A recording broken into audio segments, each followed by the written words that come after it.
Continuamos con el análisis de los tipos de errores y su clasificación durante el proceso de calibración.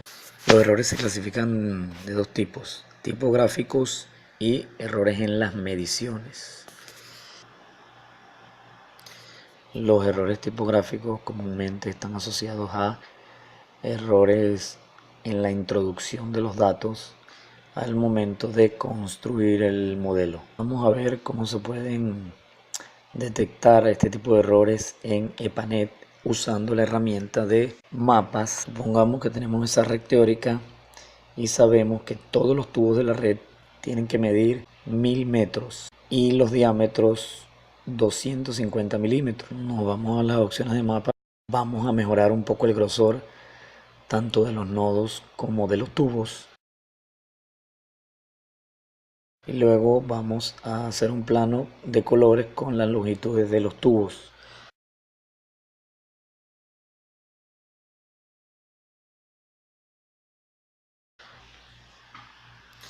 Si vemos el mapa, vemos que todos los tubos se agrupan en el color amarillo, es decir, todos tienen 1000 metros excepto uno de los tubos que tiene 100 metros. Cuando revisamos el formulario vemos que hubo un error en la introducción de los datos. En vez de colocar 1000 se colocó 100.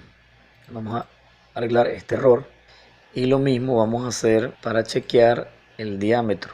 Vemos los colores del diámetro, vemos que todos los diámetros son de 250 milímetros excepto un diámetro que aparece en rojo.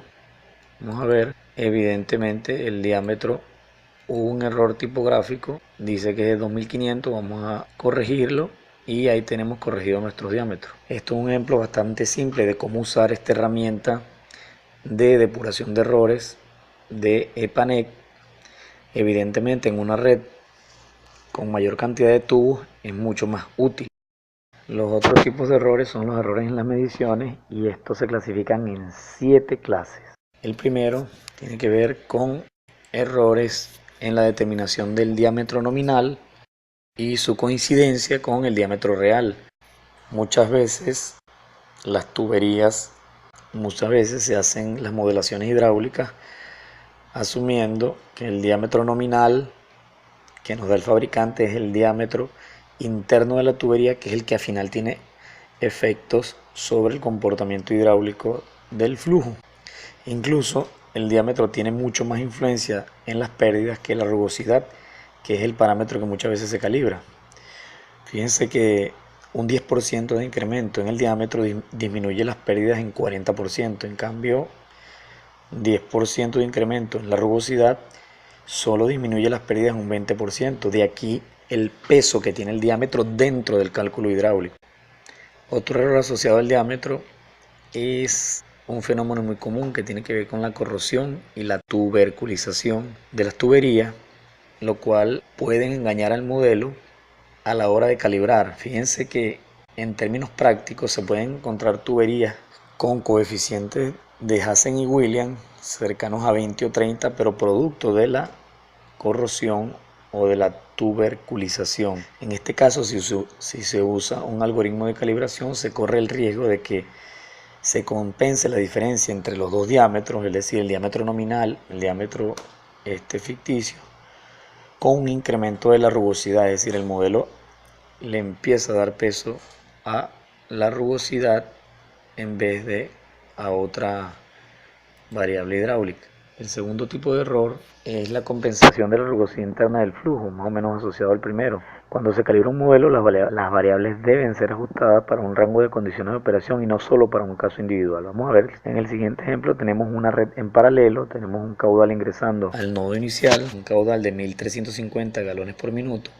Conocemos la presión en ese nodo, tenemos dos tuberías en paralelo, conocemos la longitud de las tuberías y los diámetros, y tenemos un nodo de conexión al final del tubo donde también conocemos la presión. Entonces, ¿qué queremos? Queremos estimar los caudales en las tuberías 1 y 2 y su rugosidad. ¿Qué se debe cumplir desde el punto de vista hidráulico? Que las pérdidas por fricción entre los dos nodos, bien sea por el camino superior, por la tubería 1 o por el camino de la tubería 2, deben ser iguales. Ahí está la ecuación donde se igualan las pérdidas por ambos caminos. Es función de las longitudes, del diámetro, del gasto y del coeficiente de Hazen y Williams.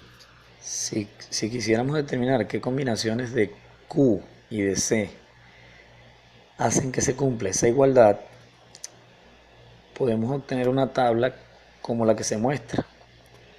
Fíjense la cantidad de combinaciones de rugosidad y de caudal que cumplen esa igualdad.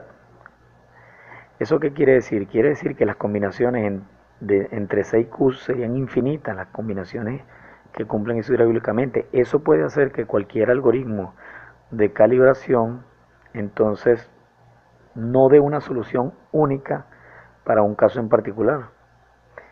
Para evitar eso, lo que se recomienda es medir caudales en tuberías de distintas edades y diámetros. Esto aseguraría conocer condiciones de funcionamiento promedio o estimar parámetros de calibración promedios que representen la mayor parte de los tubos. El tercer tipo de error está asociado a la distribución de las demandas. Fíjense en ese ejemplo donde tenemos un colector principal que alimenta varias parcelas, pudieran ser algunas viviendas. Lo que se hace desde el punto de vista práctico es que las demandas, por ejemplo, de la parte izquierda, de las 8 viviendas, esa demanda acumulada se le asigna al nodo J23 y del lado derecho del dibujo la demanda de las 10 viviendas se asignan al nodo J24. Este tipo de simplificaciones también puede generar algún error.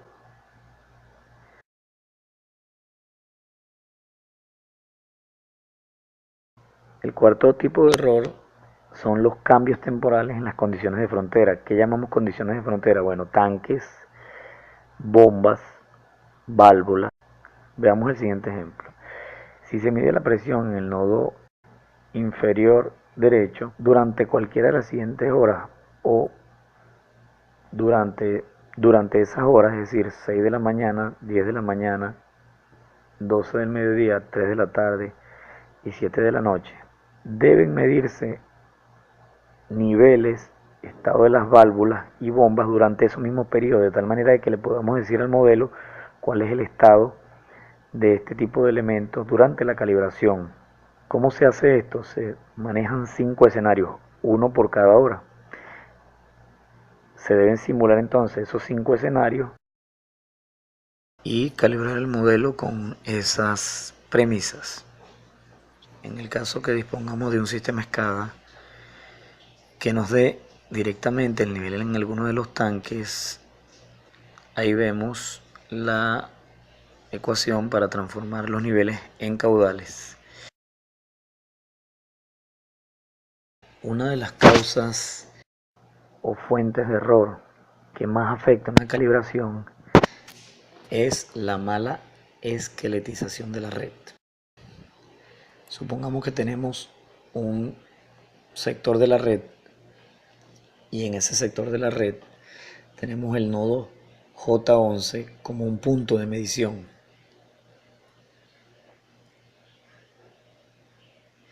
Ese nodo J11 está unido al nodo J10. Si por alguna razón en nuestro proceso de esqueletización eliminamos las tuberías que están aguas abajo del nodo J10, eso implicaría eliminar el nodo J11, que es el nodo de medición, el nodo J13 y el nodo J12.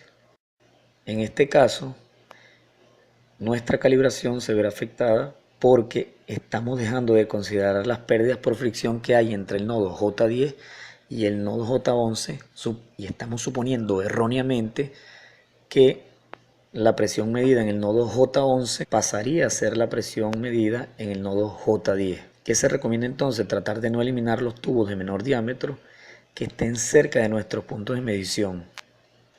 Es decir, si J11 fuera un punto de medición, por ejemplo, debemos dejarlo y no eliminarlo durante el proceso de esqueletización.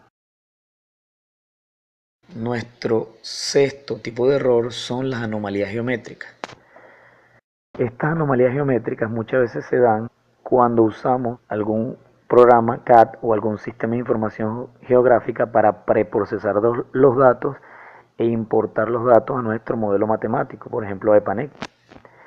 Cuando usamos este tipo de herramientas es muy común que estas herramientas nos trasladen un modelo erróneo, es decir, tengamos nodos unidos que en la realidad no son nodos continuos, es decir, no hay continuidad en el flujo. O caso contrario, secciones que vienen importadas tipo crossover, como se ve en la pantalla, y en realidad existe conexión entre esos dos nodos. Es muy importante entonces, a partir de la migración tanto de CAC como de Sistema de Información Geográfica, chequear la conectividad o topología de la red para garantizar que la configuración geométrica de la red es la debida. Finalmente, nuestro séptimo tipo de error está referido a los sistemas que tienen bomba. Los sistemas por bombeo, la información principal que nos pide el modelo es la curva característica de nuestra bomba. Si tenemos poca información de la curva, entonces nuestro modelo tiene algoritmos de interpolación automática que pueden generar errores. La otra es que muchas veces se asume que la curva característica del fabricante original de la bomba cuando está puesta en funcionamiento es la misma curva en periodos previos, lo cual es un error porque evidentemente hay un desgaste del equipo y esas curvas comienzan a modificarse. ¿Qué se recomienda entonces? Construir una curva en campo, es decir, realizar mediciones y evaluaciones sobre la estación de bombeo, medir caudal, medir energía o el H de bombeo y construir nuestra curva real en el sitio y a partir de esa curva ingresársela a nuestro modelo. Como conclusiones preliminares entonces, podemos decir que la calibración del modelo de una red implica algo que va mucho más allá del ajuste solo de la rugosidad. Nuestra tarea es obtener valores simulados que estén lo más cerca posible de los valores observados.